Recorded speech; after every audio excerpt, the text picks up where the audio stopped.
Okay, and we are live. All right. Welcome, everyone, on LinkedIn Live, as well as folks here in Riverside. Thank you for joining us today. We have an awesome show with special guest, Gabe. Gabe, tell me how you pronounce your last name. Ferreira? You can say the American way is Ferreira, but you can say Ferreira if you want to Ferreira. try the Portuguese way. So Love it, Ferreira. yeah, Awesome. So, and we also have Michelle here, who is my partner in crime, and then yours truly, who will be your host with the mostest? Host with the mostest? Okay. We're still refining things. Trying to add some levity here to this hot topic. Okay, so just setting the stage here a little bit. This is one of perhaps several mini-series where we get to talk a little bit about what recruiting is all about. And I'll give you a bit of background for the audience here on what was sort of the impetus for doing this. So I'm part of the Never Search Alone movement, which is a group of self-organizing folks that are helping each other with job searching. And I'm part of this moderation group. I'm moderating 2 peer groups myself. And there's a lot of folks out there that are struggling right now to find it, really just to navigate the job search landscape. And it's tough out there. And so I'm part of this moderation group. And a recurring theme that's been coming up over and over is, how do I connect with a recruiter? Recruiters keep ghosting me. These terrible recruiters. I don't understand how they work. And so, being a recruiter for the past 10 years, I was hoping that we could put a little series like this together where we could talk about what it means to be a recruiter, how recruiters operate, how they're incentivized, and really just shine some light on what recruiting is all about and how that might affect you as a job seeker, right? A recruiter can be your biggest advocate through the job search and recruiting process. And so if you know how to connect with the right ones, if you know how to partner with them effectively, they can be a real asset to you.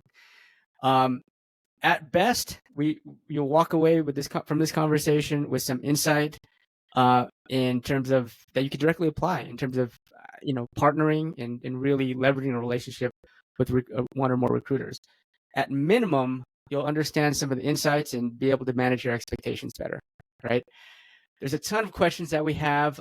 We have 2 audiences here, one in LinkedIn Live, and then we have what we call our VIP audience who are in Riverside. And I just want to do a little spot check here to see if anyone is in Riverside. All right. So, okay, awesome. Emily, Melanie, Anna, awesome. You guys are here. Thank you for showing up and being a part of this. To the folks that have that did receive my comment and my message on the LinkedIn live event, I put a link in there so that you could sign up for the Jump Search newsletter and community, and in return, I gave you a link to the VIP seats. So those of you that are in the VIP seats, I sent you a link to onlinequestions.org, and there's a bunch of questions in there that we seeded and that we gathered from the NSA group. Go into there, read the questions that you think are most interesting to you, give it an upvote, and we're going to go down those lists of ones that are prioritized. So that's how we're going to run it today. We are going to go till about 4:50-ish. If you have any questions, pop it into that thing. But I think we have a number of questions that we probably won't even get through all of them. So we're going to do a series. So make sure you come back and look out for the next one that we schedule. Without further ado, I will let Michelle kick it off with introductions, and we will get it started. Yeah. Well, thank you. Why don't I do this? I will start with my background, how I got into recruiting, and just a quick little intro. So I started my career 15 years ago, went into agency side. So I have seen the external side, and then I went internally over at Toyota. And then I went external with my own agency called Jump Search Recruiting. So I've seen both. I've very temporarily seen the internal side, but for the most part, my 15-year career has been mostly external. I've worked with large brands like Disney, WB, DirecTV, some smaller tech startups like Qualtrics and Lucid. So I've seen a lot. And so we're happy to kind of share our background. Want to introduce Gabe. So I had recruited Gabe a couple of years ago. So I'm his recruiter, which is ironic. But I'll tell you, that the is reason a thing. it is a thing. So, but when we wanted to start this little mini series, the first person that came to mind was Gabe. So I will tell you, I have talked to I've interviewed over 100 recruiters, and 99% of the time they will either ghost, they'll drop off, they're just short-term thinking. Gabe's the opposite. And so when we did this webinar, the first person was really Gabe, and he is the top 1% that he's got high integrity, he follows through, and I can trust him. And so part of why we're having this and we have Gabe as a guest is like we think really, really highly of him. So just want to say thank you for joining us, Gabe, and Thank you. Want to go ahead and give an intro on yourself. Yeah, no, thanks, Michelle. That's really kind. So I've been in this career for about 12 years. I started, most of my career has been the opposite of actually Michelle's. I've actually done a lot of the internal recruiting. I've worked a lot with external recruiters, a lot, but I've actually never worked for an agency. I've always worked for as the corporate, as they call it, corporate recruiter. Most of my career has been based in tech. I think I've had one stint with I guess on paper, a non-tech company, but most of my career has been there. And even though I've moved on I'm currently the director of people and talent at Spiff, and I've been involved in a lot of HR related projects. Recruiting has never left me. I'm always involved. I'm currently involved in recruiting. So I've always been around or very much involved with this type of work. Awesome. Welcome, Gabe. All right. We should probably just kick this off because I know there's just so many questions and we can go so deep on this. So I'm in the question list here, and I see the one with the most votes here is do recruiters look at LinkedIn content put up by job seekers? Do people post regularly have a higher chance of getting recruiters' attention? Okay, hold on. Why don't we just stop for a second? Can we just answer the question of what is a recruiter and what they do? I think we should just level set here on what a recruiter is and what they do. Michelle, Gabe, if you guys want to just jump in on that. Yeah, I have a hot take on this, Eric. You might disagree with me. Hey, go ahead, start. It keeps things interesting. But I see a lot of recruiting as like sales and with a hint of, or I guess a consultant with a lot of hint of sales. Would you agree with that? Yes. Look at a recruiting funnel, right? We're instead of prospecting, we're doing sourcing, right? Instead of interviewing, we're doing qualifying. It's like the same exact approach and concept. Yeah, I would agree with that. I mean, recruiters exist, right? Because companies have to hire. Candidates have to connect with opportunities and hiring managers, and hiring managers a lot of times are, they're focused on what they do well, which is their craft. And a lot of times their craft doesn't happen to be managing a pipeline, building a pipeline, creating a job description, sourcing. Like that's a whole other thing. And recruiting exists to sort of bridge that gap. And like I think Gabe was saying, it's a combination of consulting and sales. But yeah, I want to hear more from you guys, Michelle. Gabe. Yeah. I would have the definition of recruiters are basically the gatekeeper into a company. So you think of like an EA, an executive assistant. Executive assistant filters everything that comes through to the CEO, and they only bring the high value things that go to the CEO. So recruiters are similar. We're kind of the gatekeeper, and we filter out people. But once candidates are in the process, we advocate for them. And so once you're past the gate, we go to bat for those candidates. And that's when they get in front of the hiring managers. They get in front of the people who are decision makers. So that's my definition as a recruiter, but I totally see what you mean, Gabe, in terms of the whole funnel. No, and I completely agree with you. I mean, I was trying to focus on just like a specific part of it, but I think the consulting, the gatekeeping, I'm 100% agreement. We are there to making sure that we're getting the right people through, right? We're getting the people that are qualified and they're a good fit for the company. And then from there, we become their cheerleaders, right? And making their advocates for them as they get through the screening stages and the interview stages and the committee stages and the assignment stages or projects, right? All those things. We're there to shepherd them along the way. I think a lot of the times, and I could be wrong about this, but I felt like a lot of the times when I've interviewed people, especially at the beginning of my career when I was learning how to be a recruiter, is that sometimes it feels like there's a lot of like us versus them, but really from the candidate perspective, where you're trying to like, instead of you trying to convince the recruiter, you really should be focusing on more. I know we're going to talk about this a little bit later. I know we discussed this, but like there is more of a partnership. And I think what people don't realize is that the recruiter is very, very much interested when they're interviewing you that you are that right person, because they don't want to be obviously spending a lot of time talking to people who are not qualified for the role, right? So when they're jumping on the call with you, you should feel really, really encouraged that they're hoping you're the right person, and they're trying to make sure that they're talking to the right person.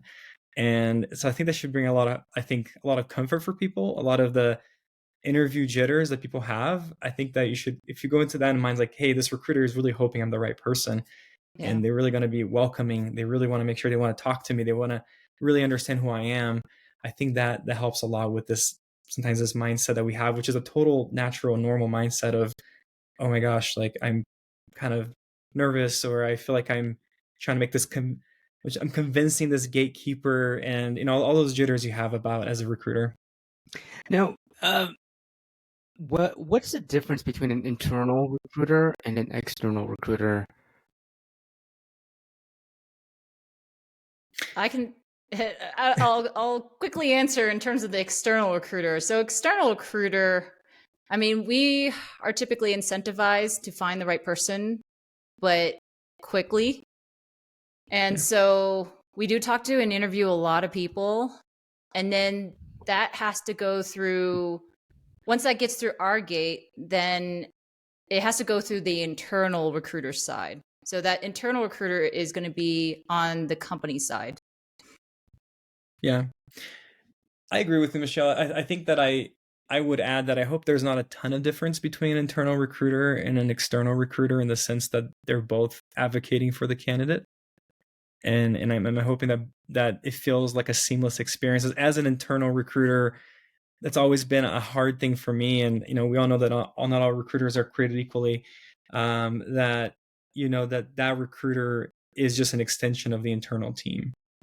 So in my mind, when someone asks what's the difference, like, oh man, I sure hope nothing, right? I hope that for the candidate it feels like a very seamless experience.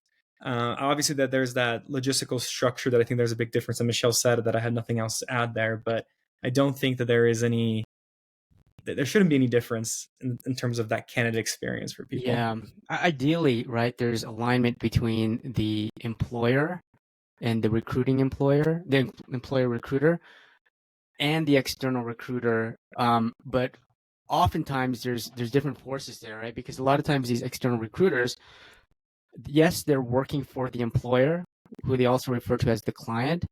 But you also have to know that external recruiters are often working either with a larger firm, like an agency, or a small boutique firm. And these small or large firms, they often have multiple clients. And so an external recruiter may be working on different searches, even across different clients. And so they may know less about the client. Typically, an internal recruiter will know a lot more. Will know a lot more about their own company than the external agency recruiter. And so it's important for job seekers out there, when you get a call from a recruiter, it's very important for you to ask or to figure out, is this person an internal recruiter or an external recruiter? External recruiters can also give you sort of breadth across different clients, right? So if you have a good relationship with that recruiter, they may be able to get you in front of different companies, right? Whereas an internal recruiter, really their interest is primarily with that company that they work for, right? Because they're internal, they're representing, like Gabe, he's representing Spiff, right?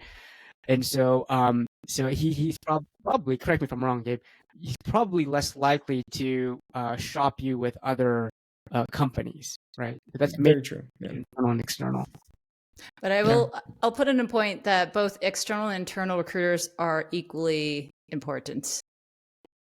I don't know if there would be one or the other, because you need to get through both of them to get to the opportunity. And sometimes those external recruiters have multiple opportunities. So you want to make sure you're partnering with both. I think you might get ahead of this question too, Eric, if there is not a question that why do companies sometimes have an internal and external recruiter? Doesn't that sound like a total waste of money? Like, why are you having this essentially what it seems like a redundant question? That's a great question, actually. Right? Yeah. I mean, the way I would answer that, right, is hiring a lot of times ebbs and flows. Sometimes there's spikes in hiring, sometimes there's lulls in hiring. And usually companies, depending on their size, will keep a bench of internal recruiters. But as hiring spikes, for example, or maybe there's a specialized role that a company needs to hire for, or maybe the internal team is just not getting traction, then they can leverage external recruiters. Maybe there's just a special need that's really specialized, or maybe geography or role or whatnot, or maybe it's just by volume. And so they can lean on external recruiters to sort of, as a lever to address some of their needs. Yeah, a lot of the times that the model that I've used with external recruiters, and I know Eric, we worked with that before, even after Michelle hired me on, which was that there's this component of sourcing, and a lot of the times, if you have like a big company, a lot of these major big companies that we know about, they normally have like a sourcing team of recruiters, and then they have like a recruiter who manages that relationship with a candidate, does a screening, and is that a bridge between the hiring team and the candidate. And a lot of the sourcing is really like the LinkedIn search, the Boolean search online, right? Some recruiters may pick up the phone and call and do all those things. And it's a really successful model, because essentially what it is from a sales perspective is that person generates the leads, and then there's a person who like closes those leads, right? Essentially. And that's why I keep going back to that I call it a hot take. It may not be a hot take, but I consider a little bit of a hot take. It's like, hey, recruiting is sales. Let's be honest. There's a lot of familiarities, even the personalities of recruiters. But yeah, as I was saying, that is a great model, right? Like an optimal model of efficiency. And a lot of the times when we have a lot of different recs or positions that we have open and we can't do it all, we say, you know what, I'm going to hire a recruiter like Eric or Michelle that can maybe just generate me a lot of candidates and put on my schedule to interview, right? Or just present them to me. I can look through them, and then I can do like a further, resume screening or something. But to me, that's been like one of the most successful and helpful models. But of course, I've also had recruiters that are just full on with our team. They're part of it, and they're working on recs because we just have a spike in needs, whether because of backfill or new positions that we have open. You raise an interesting point, because depending on a job opening or depending on the company, just thinking from a candidate or job seeker's perspective, a given opportunity might not have an internal recruiter. It depends on the company size, right? Maturity. They might not have an internal recruiter. It may be the hiring manager that's doing the recruiting, or they might be only solely relying on an external recruiter, and vice versa, right? A company may not be using an external recruiter. They might only be using an internal recruiter. So as a job seeker or a candidate, you might only interface with an internal recruiter. You might interface with an external recruiter. You might interface with both for a given job search. And so I think to Michelle's point, you want to partner with both of them, right? And we could talk a little bit about different ways to partner with them. But anything else we're missing, just to level set on what a recruiter is? I know there's so much nuance here, because and we could just dig into the questions too as a start. But I just want to kind of lay the groundwork here on terms of what a recruiter is, what's the difference between internal and external. But as sort of an intro here, I guess anything that we're missing, Gabe or Michelle? I would add that an HR person sometimes takes on the recruiter hat, even though they're not the recruiter, but they are hiring. They're filtering candidates and resumes for the hiring manager. And so when you're looking for the right person, you're either looking for a recruiter or the hiring manager. But sometimes you just got to look for the person who's head of talent or HR, because they're the ones doing the recruiting. That's right. They could have different titles, right? It could be HR, yeah, HR sourcer, but they're wearing the hat of recruiter. Yeah. That's a good point. So I'm going to just start diving into some of these questions here. Do recruiters look at the LinkedIn content that are put up by job seekers? And do people who post regularly have a higher chance of getting a recruiter's attention? So LinkedIn is being used right now as a primary tool for people to network, for people to promote themselves, for job seekers to find opportunities and connect with people, for companies and recruiters to connect with talent. And so LinkedIn seems to be the hotspot here. But I guess this question again is really about, to what extent do recruiters pay attention to content that's created by job seekers? I'd say quite a bit. I mean, we don't spend like tons of minutes on, especially for sourcing, right? It really depends on where you're at too. But if you're sourcing, if you're looking for, meaning you're looking for people on LinkedIn, you're generating those leads, right, and to reach out to. The more content on your LinkedIn, the more searches the more searches you'll be on, because recruiters, what they're doing is just looking for keywords, because there's obviously millions of people, millions of profiles, and we started looking. So a good example, for example, I've done a lot of technical recruiting. I've done a lot of recruiting for software engineers, for product managers, and sometimes I'm looking for keywords of like, hey, this person needs to really know Ruby on Rails, or need to know .NET or whatever. So obviously those are the keywords I'll be looking after initially, and then looking into their profile to see what kind of work they've done, what kind of companies they've worked for, and try to assess the best I can if that is not only the language they're used for the coding in this example, but also like the type of work they've done, if it would be like a really worthwhile fit for me to reach out and contact. So for me, the more context you put on a LinkedIn profile, the better. I mean, I think LinkedIn profile should be treated almost like a resume, which I know there's a whole load of topics of like how heavy content should a resume be, but I think you should be able to give a really good snapshot for anybody who walks into your LinkedIn profile of like what your day-to-day looks like and the things you've accomplished there. Can I just interject here for a second? Potential technical difficulty. Is anyone having issues hearing audio? And I just asked in the chat here. Melanie, Anna, Emily, no issues. Okay. All right, no worries. Proceed, Michelle. Yeah. So I would say the more content, it does help me understand what the person has done. I was actually thinking from a technical perspective, if you've done repositories or just added code, or even if you're not technical and you've done marketing projects, putting it on your LinkedIn really helps so that we can see the projects that you've done and accomplishments. And so I like to see that people have added it on their LinkedIn. I don't think it hurts unless the content you have is completely out there and it's just, it has nothing to do with your work. Then I would say I would refrain from that. But if it is work related, I love to see it. And it gives a little bit more personality, more perspective in terms of what this person and breadth of projects and experience that this person has. So I like it. I personally do like it. And Michelle, Gabe, at what stage would you actually look at somebody's content? Because more often than not, you're coming across, unless you're sourcing, but more often than not, if somebody's applying, the first point of contact is usually a resume. And I know a lot of recruiters go from resume to LinkedIn profile. But at what point of consideration are you actually like looking through their activity and looking through their posts? Is that early on, middle, or sometimes later? I say a little bit later, middle to later.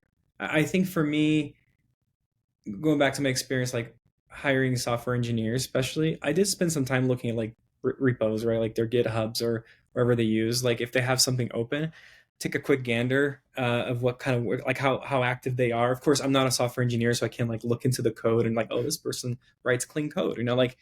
But it does give me a really good understanding of like the type of work they've done, the kind of the breadth and width of it. So looking at like activity on LinkedIn and postings, I think the postings are good as anything else you do to as an advertisement for yourself, right? I have found that like people who are more active and more vocal on LinkedIn or Twitter, they tend to obviously call out attention. They're known in the community, so people obviously will reach out to them. But But to answer your question, though, your original question, I don't look at social media activity right away, unless part of the role that I'm looking for is somebody who has a high social media activity. Then of course I'll look at that, and see like how active they are, because they'll tell me something about the role. But which that can be a thing, right? That can be a thing. So, Yeah. but no, I don't look at it right away. Typically, I'll look at it.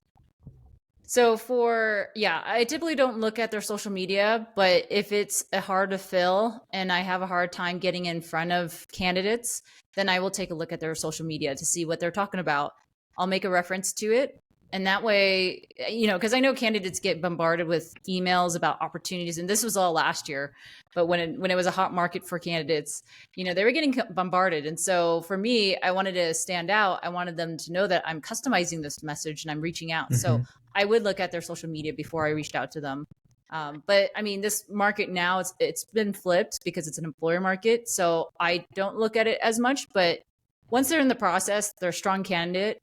I do want to get to know them a little bit better. So I will take a look through their social media profile. Yeah, Michelle, you raise a really good point here, because as a recruiter that is going after candidates that are really, you really have to work as a recruiter to get their attention. What you're saying is that you'll go and you'll look at these candidates' profiles, try to get a sense of what they're talking about, and you'll try to get their attention by engaging with their content, by commenting on their content, by reaching out to them and making reference to some of the content they provided. And that increases the probability of them engaging with you as a recruiter.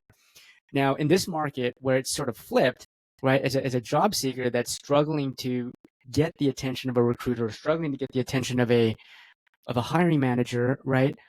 How do you do that? So you can do the same thing. And I think part of what I want to suggest for job seekers out there is, in this day and age, I know a lot of folks out there are trying to connect with a recruiter because there's this thought that a recruiter just has a bunch of job leads that they can hand out to you.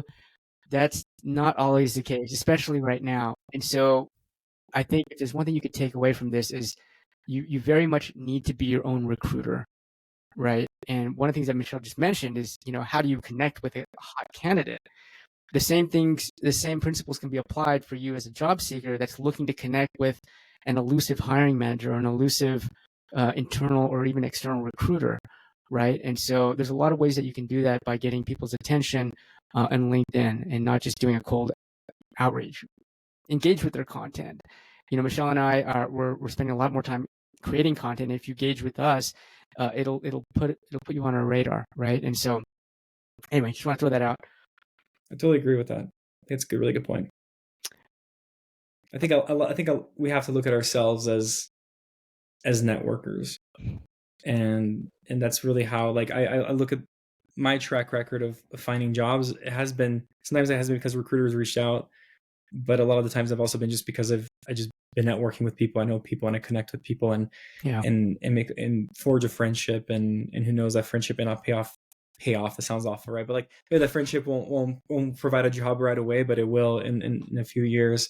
Not that I look for friendship on LinkedIn just for jobs, but that has happened, right? Where the more network you have, the more connections you have with people, the more your net is bigger is your net, right? Yeah. The next question, and maybe we touched on this a little bit, was, how can job seekers connect with recruiters? Recruiters tend to be pretty elusive, especially nowadays. I'm hearing a lot from job seekers that, I'm reaching out to recruiters, they just don't return my call. Like, how do I get them on the phone? How do I get a call with them? Any thoughts, Gabe, Michelle? Yeah, that is a very fair point. Recruiters are getting constantly bombarded.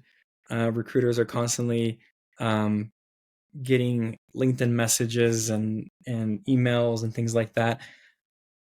I say get creative, because that's the reality of it all, right? Like, not because we're trying to ignore people. It's just that sometimes we just don't get to all those messages, right? We don't get to all those phone calls. It's not because we're looking as like, ugh, John Smith messaged me again, whatever, like, noted, ignored, right? No, like, that's not what it is, but it's just a load of it. So if you were able to get creative with like a video intro, something creative that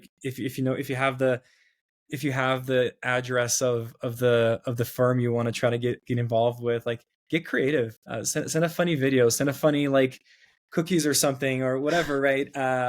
I think I appreciate creativity, and the times that people have reached out to me that I end up hiring sometimes have been because like creative ways. And I'm trying to think of this one story that came to mind that somebody came, and I can't remember the details of it, but they were so creative in getting to me that I'm like, I want to get this person somehow, connected somewhere, So even if it's in my company. So the more you're creative, the more you stand out, is a way to get through the sea of people that reach out to recruiters.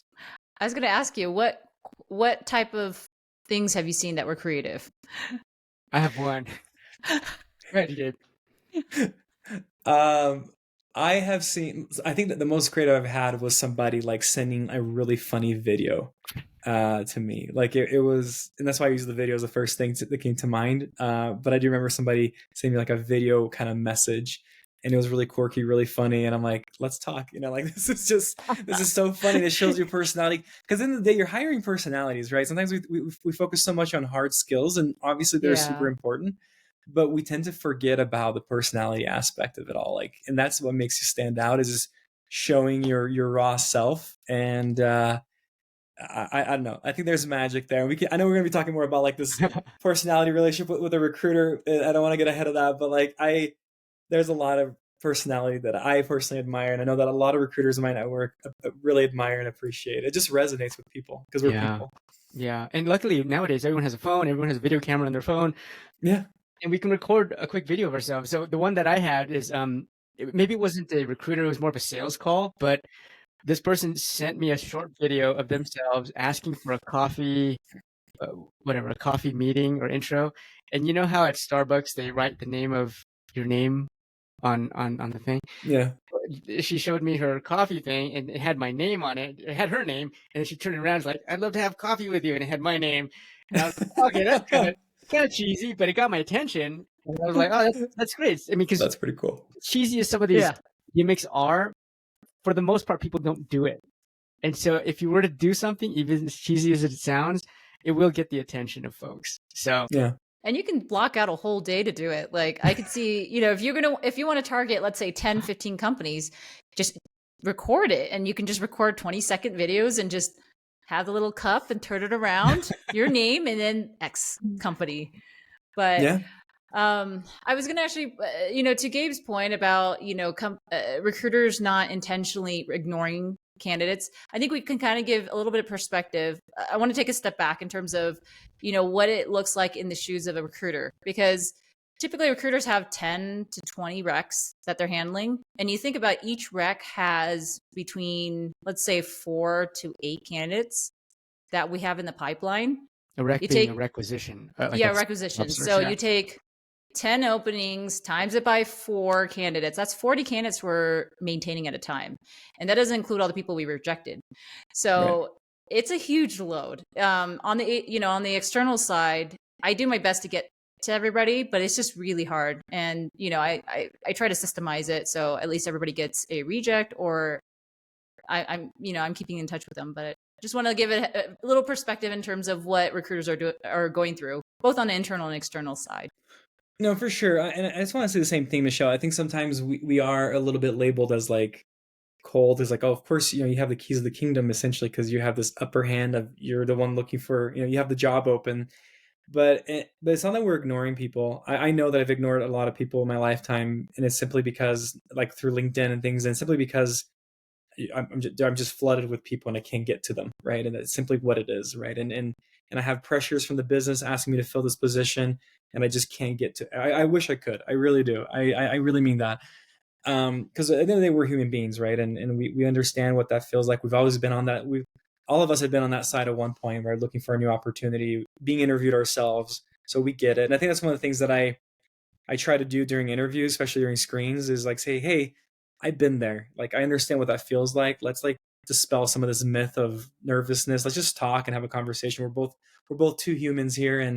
And I think if people understand that about recruiters, that we are not these like coldless machines that are just cranking people through the door and getting people through, but just because we're really trying to get to everybody as best we can. I think that would help a lot for I know there's a lot of bad sentiment out there towards recruiters. I know there is, and I know there's, and I know there's recruiters that ghost, right? Sometimes, I'm not saying that ghosting is okay, and I think which like you, Michelle, I try to get everybody, whether it's like a rejection email or or a quick touch base.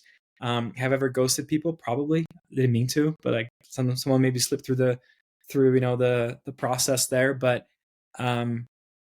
yeah, I just hope people understand that this is not something we're trying to do on purpose. It's just we're getting a lot of people through. So part of what we're trying to accomplish today, right, is giving folks some insight into recruiting, right, and especially what's that way they can understand and sort of predict kind of what's happening, right. So a lot of folks out there are getting ghosted, right? That's one of the biggest complaints is, and so can we just kind of define what it means to be ghosted? Can we define what are reasonable expectations for a callback from a recruiter as a candidate? So for example, if I'm a job applicant or candidate and I apply online and I never hear from the recruiter, does that qualify as being ghosted? I don't think so. I think if you never ever hear back, I hope that, because I think there's a thing about if behind the scenes, right? Even if you go through candidates and you're closing down a rec in the system, I do hope you're emailing everybody else and saying, hey, the position has been filled. Thanks for your interest. So I do consider ghosting if you never ever hear back from this company, right? But I think the most I think, but to me, I call that more to going to a black hole and not knowing what's going to happen, right? That's more of that experience people feel. I think being ghosted by somebody is after you have initial contact with somebody, like a phone call or a Zoom screen, whatever, and you never hear back from the person again. And especially if the person says, hey, we'll get back to you within 48 hours. I think to me, I try to have a 48-hour turnaround for people. And even if I don't have an update, I still give an update that I don't have an update yet. Yeah. Because a lot of the times, and I'm not trying to bag on hiring leaders. I've been a hiring leader myself, and I know how that goes. But sometimes recruiters are patiently waiting to hear back from the hiring leader who has other things, other duties, and their other things day to day in their teams, and it's kind of this waiting game, right? So I think for me, ghosting really gets. That becomes a thing after initial contact with any sort of human being, in the application process. Yeah, I would agree with that. Yeah, I would agree with that. Ghosting always starts with initial contact with a human being. Yeah, and so let's move on to some of the questions here. How should I think about building relationships with recruiters, long term versus short term, and how do I do this in practice? That's a passionate topic that I have.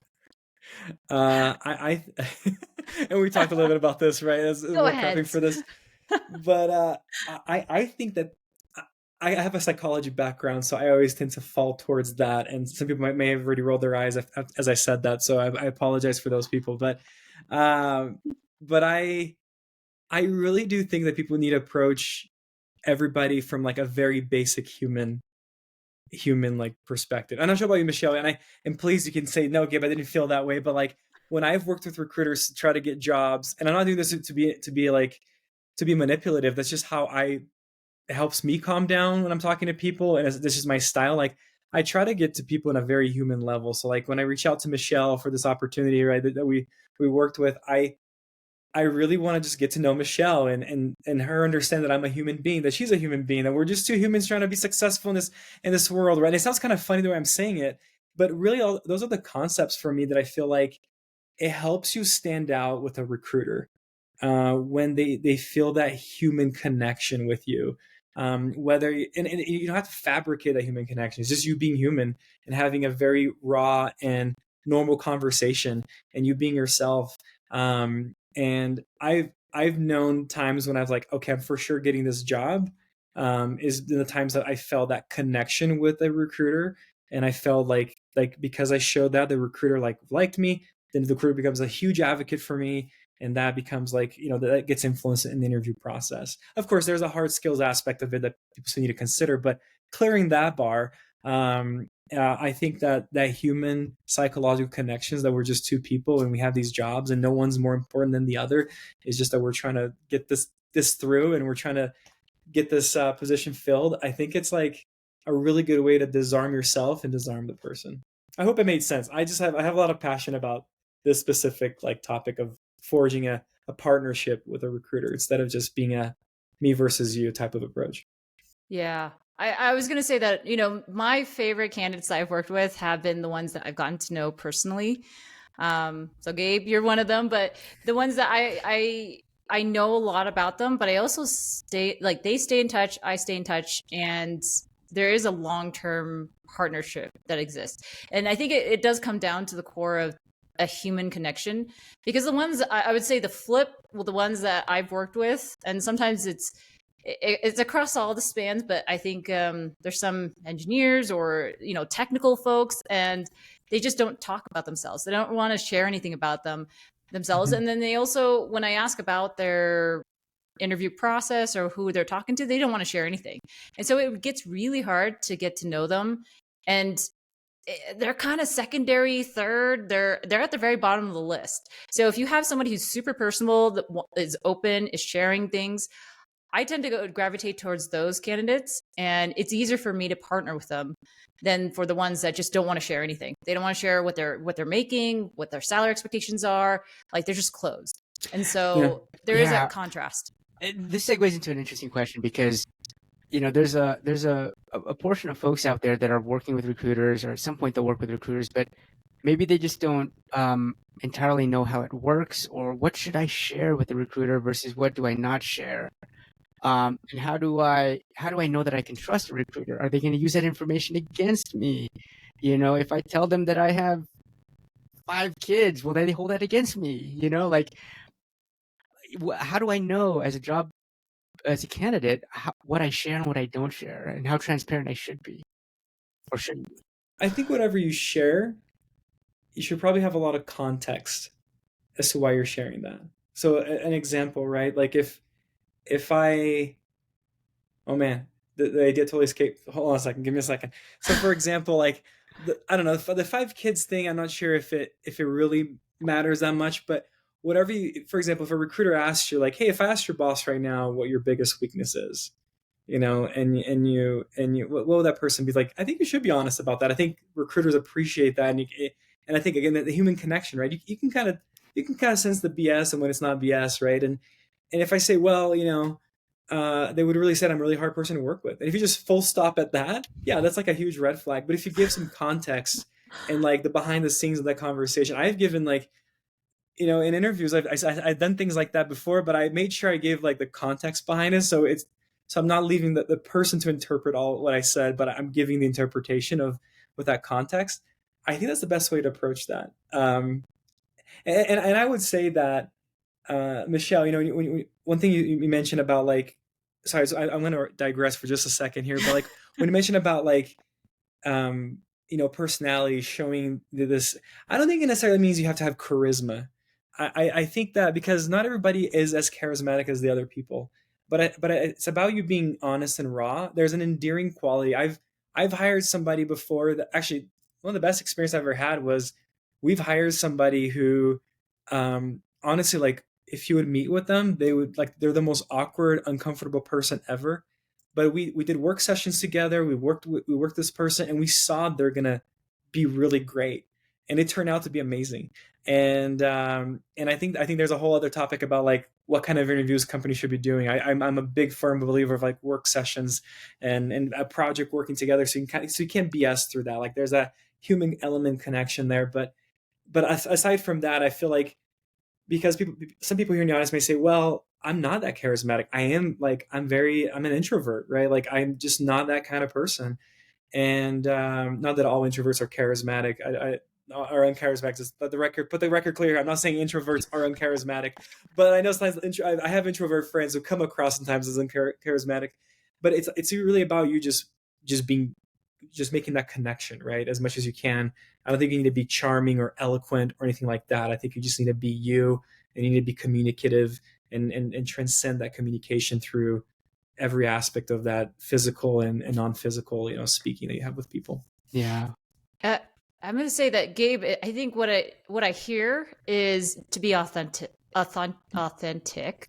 Yeah. So authenticity is a key to partnering with recruiters, because if you can be yourself, I mean, and that's the whole thing about, we're not trying to be who we think we should be. It's really being who you are, and being who you are. And if that shines out, I think that human connection happens naturally. And so I don't think you got to force it. I don't think you need to be a certain way or be somebody else. Be yourself. And I think the more authentic, the more personable, or just being you, I think you can connect better with the recruiter. You know, there's Totally agree. recruiters, when they're interviewing, when they're asking questions, obviously, and they're listening. They listen to as much of what you're saying to as much of what you're not saying. And you know, what you're not saying can be a missed opportunity for you to connect as a human being. You know, obviously as a professional for the role, but it's a missed opportunity if you're not sharing things that are really central to who you are as a person.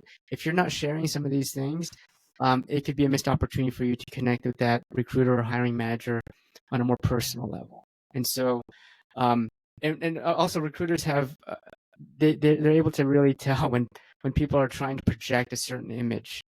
It's really easy, especially when you're just interviewing all the time. You can kind of tell. Yeah. So all right, let's try to crank through some of these. I know that there's a bunch of questions here. How do recruiters perceive the open to work profile pick badge on LinkedIn? I think it's great. I actually like when I'm sourcing, if I see somebody with open to work, it tells me that this person is most likely to respond to me. So I'll most likely reach out to them.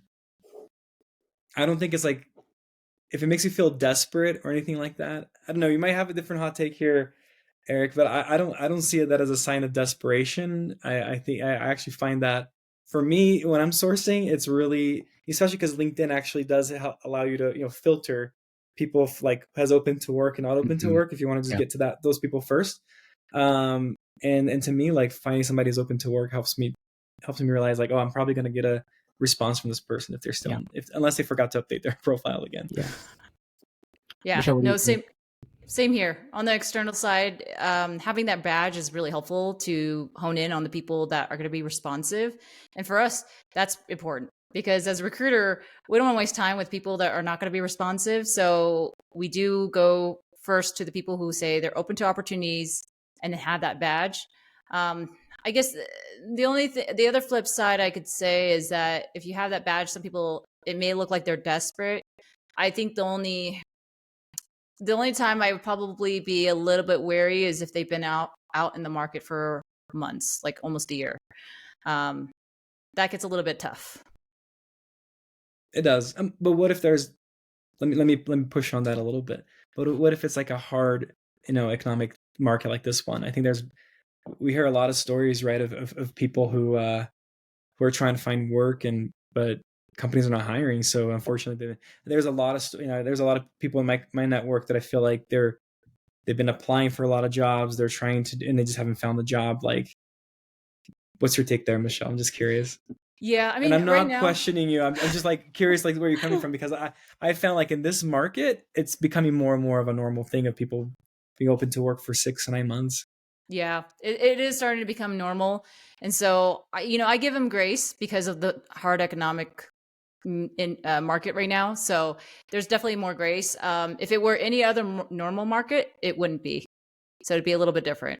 Yeah, that's fair. I totally agree with you on that. Yeah.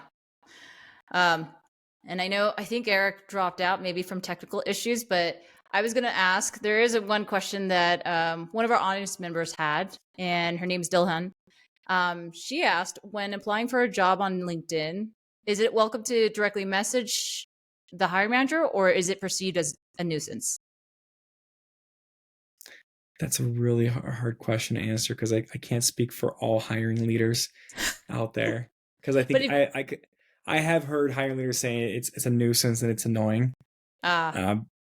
But I also have seen people that don't really care. They don't mind it.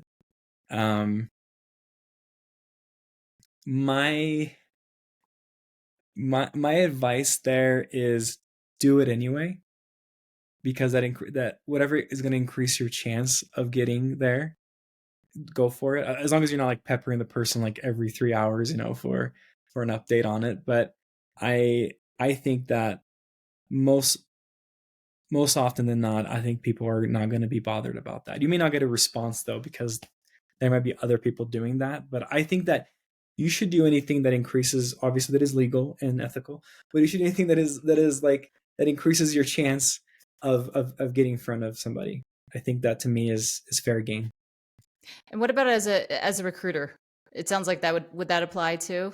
If they were trying to get your attention for a specific role, you would welcome it? Totally. Awesome. Sorry, I had to jump out. I had some technical issues here. Michelle, what was that last question you read? Was that from the board or from the... It was through LinkedIn. So I was reading through a question that Dilhan had about applying on a job for a job on LinkedIn and messaging the hiring manager, and if that was being a nuisance. Oh, yeah. What was your take on it, Michelle? I welcome it, because that gets, I mean, even if the candidate is not a fit for their job, I will at least still take a look at their resume and their profile, because it puts them at the very top. So if you think about when there's a job that gets posted on LinkedIn, you'll have probably 100 to maybe 800 applicants within a week. And so when you get that many applicants, if you're one of 50 that send a message to the recruiter, I will at least look at it. And I may not get back to them, and I try, but and a lot of them are not a fit, but when they are, I look at them. And so if you want to be the 1 out of 50, or do you want to be the 1 out of 800? 800 that may not even be looked at by a sourcer. So you just got to keep in mind that whatever your chances, kind of what Gabe was saying, whatever your chances of getting in front of somebody, if that increases your chances, do it. And as long as you're not pestering them and bothering them every few days, I think that's totally fine. I like it and I welcome it. Let's see. We're counting down a few minutes here, but I think we can go a little bit longer. Gabe, how are you on time? I'm good. Okay. How can I tell what kind of recruiter I'm working with? Is that like, how can I tell if it's an external recruiter or like a good recruiter or a bad recruiter? I think it's kind of all of the... It can go so many different ways. Yeah, it can go so many different ways. I guess if you were to work with a recruiter, how would you evaluate whether they're an effective recruiter to work with? Like, how would you determine that maybe on a first call? I think, like, sorry, Michelle, I don't want to cut you off if I'm... No, I wasn't talking. You can go ahead. I think the first thing that I would look at is like their sense of organization and how they are presenting themselves in terms of like how much knowledge they have of the company, right? And I think again, it's what I tell people in interviews all the time. I think you're also interviewing me, right? And you're also interviewing the company. You want to make sure you know if you want to get yourself hitched to this company or not. And I think you should like look at it the same way. Like, are you feeling a connection with that recruiter? Is that recruiter organized? Is that recruiter giving you time to answer questions? And I think also like it may not be even the initial call, but if you see this recruiter is not following up with you, this recruiter is not keeping their word, that kind of start telling you what kind of recruiter that they are. I think, like I said, I think that the actions that you'll see from there might be best. But I think sometimes the recruiters that I've always noticed that, to me at least, like the recruiters that I felt like were always like top notch, or recruiters that are knowledgeable, that are answering my questions, they come prepared, or organized, they don't sound distracted. I think those are the first like initial qualities, but it's not always like a for sure, right? But I think the follow-up actions to that is really what completes it for me. Yeah. Yeah. I usually look at, I mean, the question I would be asking is, what you can ask the recruiter, like, what does their follow-up, what is their cadence, and what does their follow-up look like? So basically, when I'm going to hear from you, and you leave it kind of open-ended. That way, if they answer your question, because some recruiters will say, I just follow up whenever I hear back from the hiring manager. And so you can kind of tell that person's probably going to be passive. They're probably not going to follow through. But if they say, hey, I have a personal rule of getting back within 24, 48 hours, then, and they do it, that to me is a great or awesome recruiter. And if they continue to follow through, they continue to give you even an update when there is no update. That's what I do. And that's what I appreciate when people do that too. So I look for that. And when you start to see somebody following through with their words, but also continue to stay in touch and communicate, those are for me like the best green flags that I look for. Yeah. And I think that also most likely, Michelle, means that this recruiter also has even more influence in the hiring process than others. That's not always the case, but I think it's a strong indicator of that. And I know there was a question there, Eric, on that maybe, I'm not sure if I'm getting ahead of it, but you asked, but like how much do recruiters actually have a say in the recruiting process? As a personal recruiter, I try to have a lot of say in it. I try to influence it. I've had different levels of experiences where some hiring leaders just don't want to do their own thing, and no matter how hard I tried, they just want to do their own thing. And I had some hiring teams where I remember I think one of the ultimate examples I've had of like having a true partnership the way I think recruiters should have is one time the hiring team went through a final interview with this person. They were still unsure of this person, but so they wanted like an extra fit. So they asked me to go in again and meet the person and ask some questions and follow up. That to me felt like, okay, I've reached that partnership level that I think every recruiter should, where like they trust with your decision making. But it depends, right? Like, but to me, like what Michelle was saying, that type of recruiter that we were describing most likely also have like a strong influence in the hiring decision process as well. Yeah, that's a really great point. I mean, the points that you guys were making about the integrity and do they follow through on their word, that's a very important criteria to sort of evaluate the kind of person, the kind of recruiter that you're working with. Also going back to, is the person an internal recruiter or an external recruiter, right? And depending on the company, typically depending on the size, that'll give some indicator too as to how much influence the recruiter has on the process. Also, if you look at them on LinkedIn, if you could tell that they're a senior recruiter, chances are, all things being equal, chances are they have more influence on the process than a junior recruiter, right?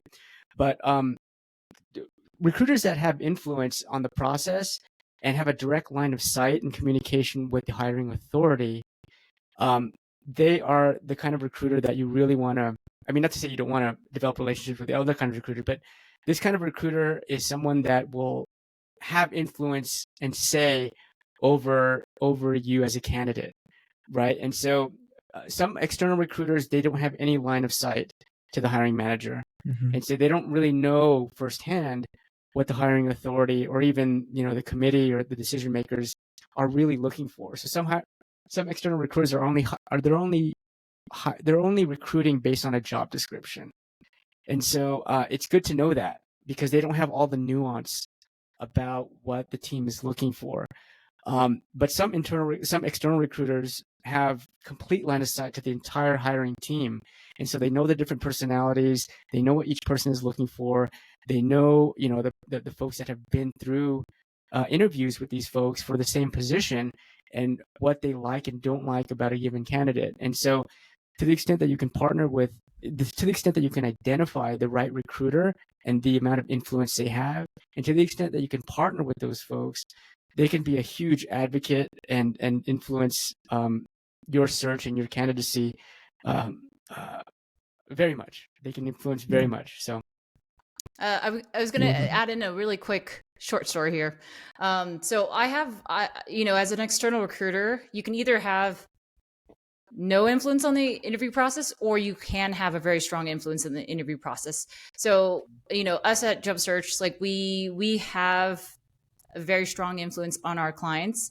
And so I have had it where there are scenarios in situations where the top candidate for a VP or a C-level candidate, I have seen things where I just didn't like how the integrity of that person shone through, right? I was able to see who they were throughout the whole process. And so even though they were the top candidate for a CEO, I would share my insight and I would tell them like, hey, I think you should pass on this person. But the second person, runner up, is super eager and super excited about this opportunity. And he or she has been really trustworthy, has been communicated through the process. And I've done it a couple times where I have demoted the top candidate and actually taken the second or third person up. So just be aware that you got to identify the right recruiter because they have influence. So I know we're up against time here. Yeah, so we can keep going. I mean, I know there's a lot of questions. It's up to you, Michelle and Gabe, if you want to go another 10 minutes or so. I can go for another 10 minutes. Okay, so let's cut it off at 5:10. And for the audience out there, we're going to be doing this as a series because we're just barely scratching the surface here. We got a question here from Melanie. Do people generally only work with one external recruiter at a time? Is it kind of like your relationship with a barber or hairdresser where you only work with that person? Or are people working with multiple external recruiters? How does this work? I'm going to let Michelle answer this one. Yeah, I would say, everybody thinks that the more external recruiters you can work with, the better. But you got to figure out you got to figure out who has the better jobs. And then two, who are the stronger recruiters that you want to partner with? You don't want to work with just everybody because that could be 10, 15 recruiters and you can't keep track of that. So I would definitely look at the opportunities that they have. So if they're really great opportunities, definitely partner with them. And then if they're really strong recruiters, but they might not have the best opportunities at the time, they might have some in the future. And so keeping in touch with those strong recruiters externally is going to be good for you. So I would say between 3 to 5, a handful if you can keep track of them. That's probably the best advice I could give. All right. Let's see.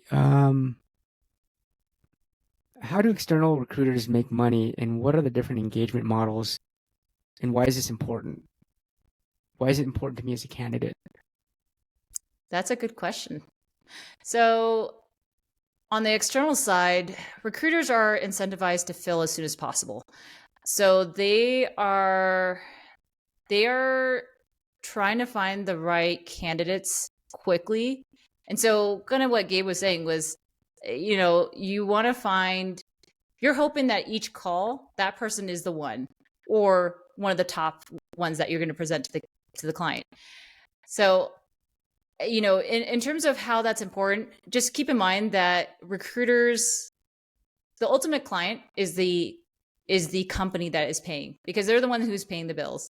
And so how that's relevant is an external recruiter typically is working for the company, but at the same time, if they find the right candidates, they can really root for you.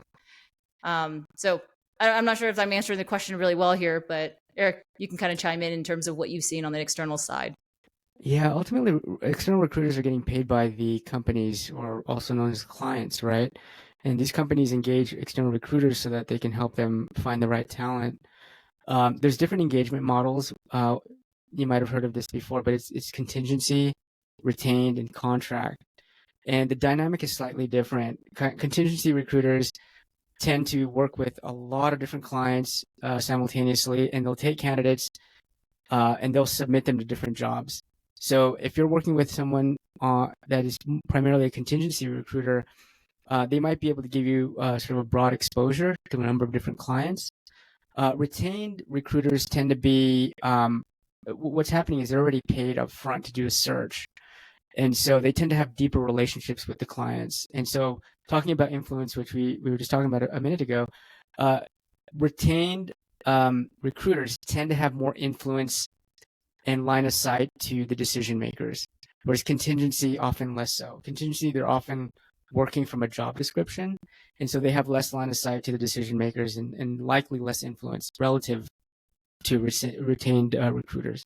And then you have contract recruiters that are typically hourly based, and they are they're often used by firms to deal with the ebbs and flows of hiring. And a lot of times they're doing the sourcing and they're doing interviews, and so they act almost like a pseudo internal recruiter in many ways. Often they're just paid hourly, and so what you can expect for them is they maybe a blend in terms of a contingency and an internal recruiter where they'll have more line of sight typically if they're working more closely with the client and the client's recruiting team. So it's good to know kind of what kind of engagement the external recruiter has with the company, because it'll give you some indications of to the extent that they have influence and to the extent that a recruiter has influence or not, that'll give you some understanding of what to expect from that recruiter, but it'll also give you some understanding of to the extent do you start trying to network directly with the decision makers at that company. I know that question came up earlier.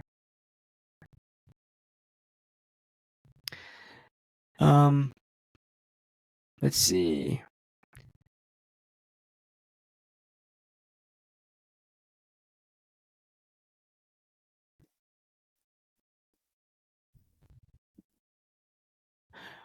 Why are recruiters asking me for my comp expectations, and how should I answer that? That's a great question.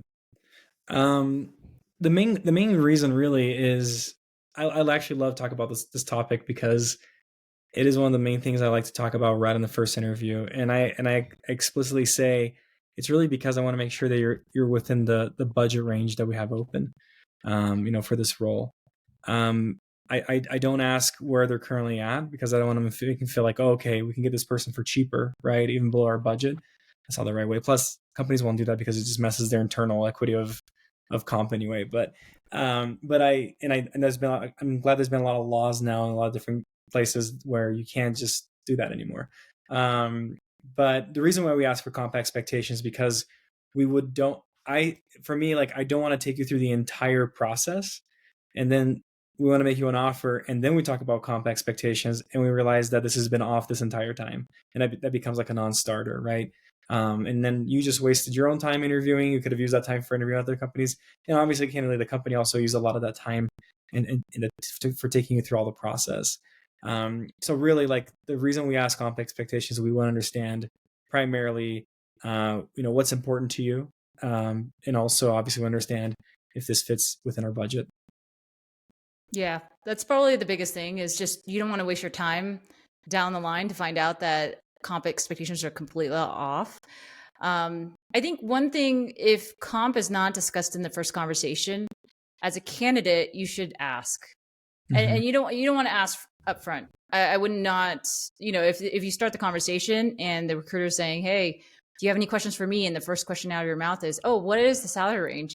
That's going to be a wrong, you're going to start off on the wrong impression. Foot. Yeah. Oh yeah, totally. Because you're asking about salary.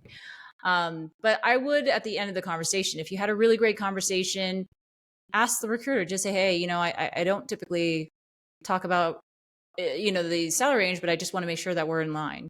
And so as long as they're able to present it that, hey, I just want to make sure we're all in line, and I want to discuss, because I've had experiences where we're totally off, or, we might be off by 5 or 10,000, but if we can get creative with equity or just benefits or time off, then it's a great way to work through that with the recruiter or the hiring manager. So I would highly encourage, candidates and job seekers to ask at the end of the conversation, after you've had a really great conversation.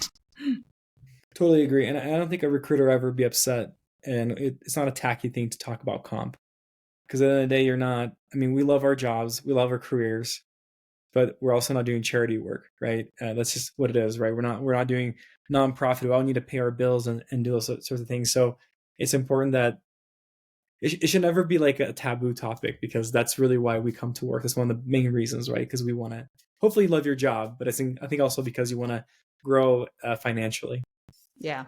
Is there an unconstructive way to answer that question versus a very constructive way to answer the question as a candidate? So the way I normally approach, like when a candidate asks, when a recruiter asks me about comp, and I found that that's always been very helpful for both sides, is I just give them a range. But then I also say, but ultimately I love to see like what the whole package looks like. Like if you're open to that sort of thing, like I'd like to see what that means. And if you're offering me a bonus, what does that bonus mean? Is that like a for real bonus, or is that something that it's kind of dicey, doesn't always happen? How much control do I have over that bonus? I think it's important that you present yourself in ways like, hey, this is my range, but I want to collaborate with you and figure out a way to make both parties happy with it. I think if you show that willingness to collaborate, I think it's a really good way to shows a really good sign of your personality and values, but also shows that you're willing to work. Yeah. The other thing I would add is that when you're talking about comp expectations, I wouldn't say, hey, I hope, or this was what I was last making, so I just want a 10% increase. The best way I would say is I've done some market research. This is what I'm worth, X to X. And you can always ask, does your company, XYZ, does Google offer that within that range? That way you're not asking them, do you pay me this? It's more, you're asking them, it's a little bit more removed. So that way you feel comfortable asking, does your company, is that within range of what your company is offering? I love that. Yeah. Good stuff. We could do a whole session on just sort of comp discussions and negotiations, because there's a lot of nuance. Because a lot of this varies based on who's asking, right? Is it the internal recruiter? Is it an external recruiter? Is it a large company? Is it a small company? Is it a backfill role? Is it a role that they've never hired for at all? And who has the leverage, right? Do you bring skills that are very hard to find in the talent marketplace, or is it more of a commodity, right? And so what's sort of the power balance there? And so, and then you can also talk about equity and just other forms of compensation, right? And so there's just all kinds of nuance there that we can really deep dive into. But I think we're at about time here. I think we covered a lot of ground. I want to thank you, Gabe, for joining us, and for the audience out there for sharing some of their questions and for staying on board here. Hopefully we didn't get between you and the weekend here too much. But this is going to be published on Spotify, so folks can access this. We will be holding another one. The date's to be determined, but over the next few weeks, we'll be holding another Recruiter Revealed, where we, again, kind of dive deeper into behind the scenes with recruiters.